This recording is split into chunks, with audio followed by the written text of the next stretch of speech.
Amazon जो कि एक ई-कॉमर्स की बहुराष्ट्रीय कंपनी है, उसने एक खुलासा किया कि उसने 8,546 करोड़ की रिश्वत भारत सरकार को दी। क्या ये 8,546 करोड़ की रिश्वत एमएसएमई को जड़ से मिटाने की एक साजिश थी? ये सब होते हुए भी प्रधानमंत्री जी मौन हैं, तो क्या इसे मौन स्वीकृति मान लिया जाए? સુરતમાં ઓલ ઇન્ડિયા કોંગ્રેસના પ્રવક્તા પ્રોફેસર ગૌરવ વલ્લભ પંતજી આવ્યા છે, જેમણે એમેઝોન પ્રકરણ બાબતે ભાજપ સરકારને આડે હાથ લીધી. હાલ એમેઝોન પ્રકરણમાં 8,546 કરોડ રૂપિયાની લાંચ આપવામાં આવ્યો હોવાની બુમરાણ મચી છે. ત્યારે કોંગ્રેસ આક્ષેપ કરી રહી છે કે એમેઝોનના કારણે નાના ઉદ્યોગોની કમર તૂટી છે. તમે પણ સાંભળો ગુજરાત તક સાથે ગૌરવ વલ્લભ પંતની ખાસ વાતચીત.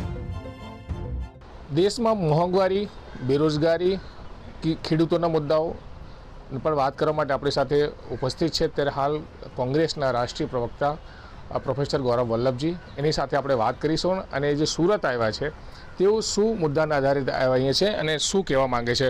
गौरव जी, आज आपकी जो सूरत का जो यात्रा है वो किस वजह से स्पेशल आना पड़ा? देखिए, जो मोदी सरकार का एक एजेंडा है, खाएंगे खिलाएंगे और लुटाएंगे मॉडल, या तो आप अपने मित्रों को देश की सार्वजनिक क्षेत्र की जो संपत्ति 70 साल में बनाई उसको लुटा देते हैं, या जो एक खुलासा अमेज़न जो कि एक ई-कॉमर्स की बहुराष्ट्रीय कंपनी है, उसने एक खुलासा किया कि उसने 8,546 करोड़ की रिश्वत भारत सरकार को दी. हम पूछना चाहते हैं ये किसको दी गई है, क्योंकि ये मुद्दा महत्वपूर्ण सूरत के लिए इसलिए हो जाता है क्योंकि इस दौरान पिछले 1.5 साल में देश में 14 करोड़ लोगों ने अपना रोजगार खोया. छोटे उद्योग हो, एमएसएमई हो, उनका जो टोटल रेवेन्यू था वो आधे से भी कम रह गया और लाखों एमएसएमई देश में बंद हुए. तो क्या ये 8,546 करोड़ रुपए की रिश्वत छोटे दुकानदारों को ख़त्म करने की एक सुपारी थी? क्या ये 8,546 करोड़ की रिश्वत एमएसएमई को जड़ से मिटाने की एक साजिश थी? क्या ये 8,546 करोड़ रुपए की रिश्वत एक विदेशी कंपनी भारत की सरकार को देती है? तो क्या ये राष्ट्रीय सुरक्षा के साथ खिलवाड़ नहीं है? और ये सब होते हुए भी प्रधानमंत्री जी मौन हैं, तो क्या इसे मौन स्वीकृति मान लिया जाए कि ये 8,546 करोड़ की रिश्वत उन्हें मिली? क्या ये मान लिया जाए कि जब वो अमेरिका के राष्ट्रपति से अभी जो बाइडेन से मिले तो क्या उन्होंने पूछा अमेरिका के राष्ट्रपति से कि ये किसको दी गई? अगर नहीं पूछा तो इसका मतलब ये है कि उन्हें पता है. हम पूछना चाहते हैं कि ये किन लोगों को रिश्वत मिली, किन कारणों से मिली, क्या काम के लिए मिली? क्योंकि ऐसा प्रतीत होता है कि ये रिश्वत छोटे उद्योगों, छोटे दुकानदार और जो देश में रोजगार है उसको समूल नष्ट करने के लिए ली गई है. ये ऐसा प्रतीत होता है कि जब प्रधानमंत्री जी की नाक के नीचे एक इतना बड़ा खुलासा आता है और उनकी तरफ से और उनकी सरकार की तरफ से इसके बारे में कोई रिएक्शन नहीं आता, तो ऐसा लगता है कि ये रिश्वत उन्हीं लोगों को मिली है जिन्होंने देश के उद्योग धंधों को, एमएसएमई को ख़त्म करने की सुपारी ली है. क्या इसकी जांच सुप्रीम कोर्ट के सिटिंग जज की अध्यक्षता में नहीं होनी चाहिए? जब तक नहीं होगी तब तक दूध का दूध, पानी का पानी नहीं सामने आ पाएगा. सर, सरकार तो कह रही है कि देश में सब कुछ ठीक ठाक है, किसी भी उद्योग को कोई तकलीफ नहीं है, बेरोजगारी नहीं है. तो ऐसे में आप कैसे कह सकते हैं कि सब कुछ ठीक नहीं है? देखिए, ये मैं नहीं कह रहा, सरकार का आंकड़ा है कि 45 साल की सबसे बुरी बेरोजगारी मोदी जी के शासन में आई. ये तो भारत सरकार का ही आंकड़ा है. जो बेरोजगारी की दर 2% रहती थी वो आज भी 7.5 से 8% के बीच चल रही है. तो क्या बेरोजगारी 4 गुना नहीं बढ़ी? ये तो CMI के और सरकार के ही आंकड़े हैं. दूसरा, सरकार का स्वयं का आंकड़ा, मैं कोरोना को हटा भी दूं, कि जो देश की GDP 8.3% से ग्रो हो रही थी 2016-17 में, वो 19-20 में 4.2% पे आ जाती है. ये तो भारत सरकार की GDP के आंकड़े हैं. बेरोजगारी का आंकड़ा 4 गुना हो गया, GDP आधी हो गई. हाँ, डबल एक चीज़ हुई है, वो है डीजल के दाम. हाँ, डबल एक चीज़ हुए हैं, वो है पेट्रोल के दाम. हाँ, डबल एक चीज़ हुई है, वो है गैस के दाम. आपने बातें की थी प्रधानमंत्री जी ने कि फरवरी 2022 तक किसानों की आय दुगनी कर देंगे, और भारत सरकार का आंकड़ा बता रहा हूँ, प्रतिदिन आज एक किसान खेती से 27 रुपये मात्र कमा रहा है. ये क्या प्रधानमंत्री जी को पता नहीं है कब तक झूठ और जुमलों की राजनीति करेंगे? कब तक लोगों की भावनाओं के साथ खेलेंगे? आपने 2 करोड़ रोजगार का बोला, उसका आज कोई पता नहीं।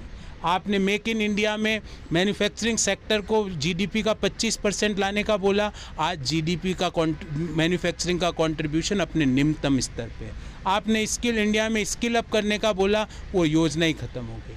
आपने बुलेट ट्रेन चलाने का शुभ बोला, उसका क्या हुआ देश को नहीं पता। मैं चैलेंज करता हूँ, एक ऐसी योजना बताए माननीय प्रधानमंत्री जी, और उनके सारे मंत्रियों की तो देखो कोई हैसियत नहीं है, उनको छोड़ दो, उनको वो पेन पेंसिल भी नहीं खरीद सकते। माननीय प्रधानमंत्री जी एक ऐसी योजना बताए जो पिछले 7 साल में उन्होंने लागू की हो और जिसका रिजल्ट आ गया हो। 23 करोड़ लोग कोरोना काल में गरीबी रेखा के नीचे चले गए, और 2004 से 14 के बीच डॉक्टर मनमोहन सिंह की सरकार ने 21 करोड़ लोगों को गरीबी रेखा से बाहर निकाला था। ये अंतर है, ये मैं नहीं, ये सारे आंकड़े आपको सरकारी पब्लिक डोमेन में मिल जाएंगे। क्यों निकाला? जिन योजनाओं का प्रधानमंत्री जी ने संसद में खड़े होकर मजाक उड़ाया, ताली मार मार के मजाक उड़ाया, अरे मनरेगा क्या स्कीम है। आज इस संकट की घड़ी में अगर भारत को किसी स्कीम ने संभाल रखा है तो वो मनरेगा है। प्रधानमंत्री जी ने स्वयं ने उसका बजट बढ़ाया। तो ये दोगला व्यवहार क्यों? एक तरफ तो आप मजाक उड़ाते हो और आप उसी स्कीम को आप इंक्रीज कर एलोकेशन करते हो, ये क्यों? आपको जान के बड़ा आश्चर्य होगा कि आज भारत के प्रति व्यक्ति पे जो कर्ज 2014 में लगभग 45,000 रुपये था, आज 94,000 रुपये हो चुका है। मतलब खाया पिया कुछ नहीं, कर्ज हमारे ऊपर डबल हो गया। आपको ये जान के आश्चर्य होगा, अगर कोई कंपनी होती तो कंपनी तो अब तक बंद हो जाती। भारत सरकार की करों से आए 2022 में लगभग 14.5 करोड़ रुपए रहने की उम्मीद है, और 8.5 करोड़ ब्याज का भुगतान करना है। तो आपने पूरा इकोनॉमिक मॉडल ही ध्वस्त कर दिया। और ये अचानक से कोरोना के पीछे आप नहीं छुप सकते। आपने पहले नोटबंदी करके पूरे के पूरे असंगठित क्षेत्र को ख़त्म कर दिया। असंगठित क्षेत्र जो सबसे बड़ा रोजगार का जनक होता है। फिर आपने आनन फानन में बिना तैयारी के एक इतना बढ़िया कॉन्सेप्ट था जीएसटी, बिना तैयारी के जीएसटी लगा के पूरे कॉन्सेप्ट को ख़त्म कर दिया। आपको जान के आश्चर्य होगा, हमारे देश की सरकार को लगता है कि जो बाइक होती है ना, मोटर बाइक, वो लग्जरी गुड्स है जीएसटी में, 28% जीएसटी उस पर। अब आप बताइए, मोदी जी को बताइए, निर्मला जी का तो देखो कोई बोलने का ना उनको समझ है ना उनके पास कोई अधिकार है। जी क्या मोटर बाइक लग्जरी गुड्स है हमारे देश में? अरे मोटर बाइक एक स्टूडेंट लेता है, एक किसान लेता है, एक युवा उद्यमी लेता है, जो कोई लग्जरी नहीं है। पर देश की सरकार को समझ में ही नहीं आ रहा। गैस के दाम डबल कर दिए आप, पर डे गैस के दाम 1 रुपये से बढ़ते हैं। पिछले 11 महीने में 306 रुपये बढ़े हैं, ये सरकारी आंकड़े हैं। डीजल के दाम आपने डबल कर दिया। आपने डबल करना था आपको किसानों की आय, और आपने डबल कर दिए गैस, डीजल और पेट्रोल के दाम। जब ये कांग्रेस यूपी गवर्नमेंट केंद्र सरकार में थी, तब यही जो वर्तमान प्रधानमंत्री जी हैं, वो हमेशा कांग्रेस के ऊपर महंगाई को लेकर, बेरोजगारी को लेकर हमला करते थे। जो महंगाई की आप बात कर रहे हैं, डीजल पेट्रोल की, सरकार ने स्पष्ट मना ही कर दिया था। सूरत में भी जब उनके मंत्री आए तो कहा था कि महंगाई घटाना या डीजल पेट्रोल के दाम घटाना सरकार के हाथ में नहीं है। तो तब अलग था, और उसकी जब सरकार आ गई तब उन्होंने कहा कि हमारे हाथ में नहीं है। देखिए, मैंने तो इतना असहाय मंत्रिमंडल कभी नहीं देखा। देश के मंत्री बोल रहे हैं हमारे हाथ में नहीं है, तो क्या अमेरिका के मंत्री के हाथ में है क्या? किसके हाथ में है? तो किसके हाथ में किसके? इतना असहाय मंत्रिमंडल। और आपको जान के एक आश्चर्य, एक बहुत रोचक आंकड़ा देता हूँ। अभी 5 राज्यों के चुनाव हुए, 28 फरवरी को उन चुनावों की अधिसूचना आई, 2 मई को रिजल्ट आए। 28 फरवरी से 2 मई के बीच अंतर्राष्ट्रीय बाजार में कच्चे तेल की कीमत 720 रुपये प्रति बैरल बढ़ा, पर उस दौरान पेट्रोल डीजल के दाम नहीं बढ़े, कम हो गए। तो ये कहना कि ये अंतर्राष्ट्रीय कीमतों के हवाले है, ये प्योरली लोगों के साथ अविश्वास, उनको मूर्ख बनाने जैसा है। पिछले साल कच्चे तेल की कीमत $20 प्रति बैरल पे आ गई थी। क्या आपको, मुझे या आम आदमी को राहत मिली? जो ही कीमत कम आती है, सरकार अपनी ड्यूटी बढ़ा देती है। और जब कीमत बढ़ रही होती है तो कीमत डालती रहती है।